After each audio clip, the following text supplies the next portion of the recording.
The first two playlists that we'll look at this week will collect together and organize the individual component modules for two lectures, which will together provide us with an introduction to the notion of an ontological framework. We'll be using the notion of an ontological framework pretty much throughout the entire term. In particular, we'll definitely be using it to structure our discussion of early theoretic speculation about the nature of the mind, mental properties, and their relationship to the physical world and its physical properties. We'll also use them, importantly, to discuss the development of empirical psychological science.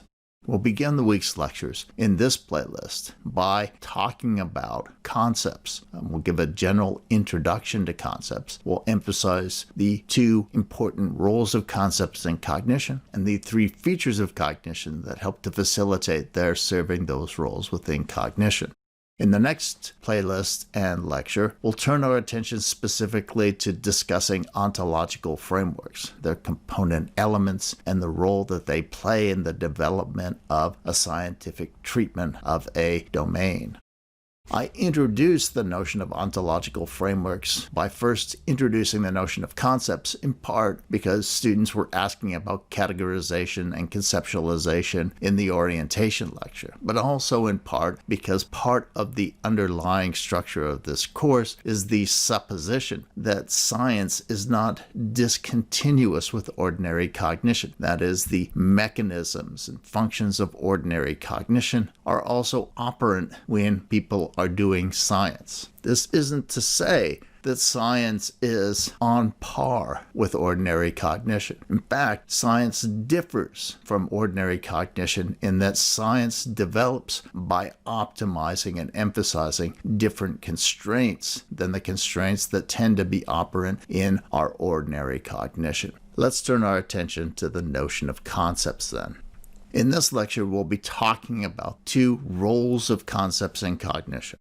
The first role of concepts in cognition is that concepts provide a fundamental typing of objects, an ability to break up the blooming, buzzing confusion of the perceptual world into manageable chunks. And this is accomplished through categorization. Categorization allows us to take an undifferentiated and integrated phenomenal experience and break that experience up, categorize it, put it into bins. Those bins can then be used to focus on particular features of the world and to relate those features together to one another. They can be used to gather information from our experiences and transfer that information from one context to another context. And that would be the second role of concepts in cognition. Concepts provide us with a means to encode, organize, and retrieve information from our experiences for the purposes of problem solving and adaptive responses to our environment, and hence they are capable of helping us to come to develop generalized knowledge structures about the world.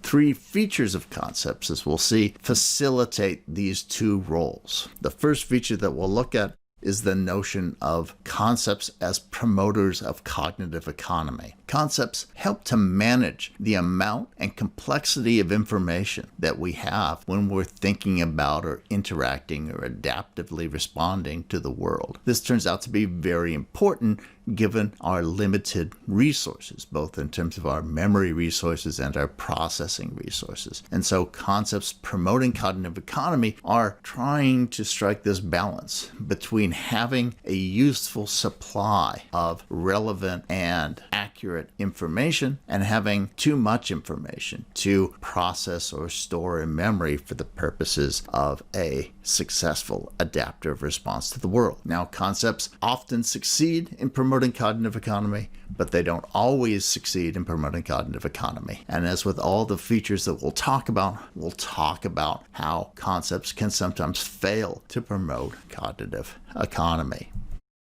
The next thing that we'll look at, the next feature, is that concepts facilitate the encoding, organization, and retrieval of knowledge. And they can fail to do this or fail to accomplish it in an optimal fashion. And so we'll look at that as well. And finally, the last feature that we'll look at with respect to concepts is that concepts facilitate our ability to learn about the world and to use that information in inductive inferences in our adaptive responses to the world. And again, we will discuss how our concepts can sometimes fail to accomplish that feature as well. So we've seen that concepts serve this role of helping our minds to get purchase on an undifferentiated, dynamic, variable, and highly complex world. And they do so by allowing us to reach out and grab bits of it, bundling them together, rendering them stable, constant, and comprehensible. In doing so, concepts also provide us with a means by which we can encode information about our experiences, organize that information, and then retrieve that information in response to our current situation. It allows us to step out of our temporal experiences and draw upon our past in order to deal with our future. In the next lecture module, we'll focus on the features of concepts that help to facilitate these roles.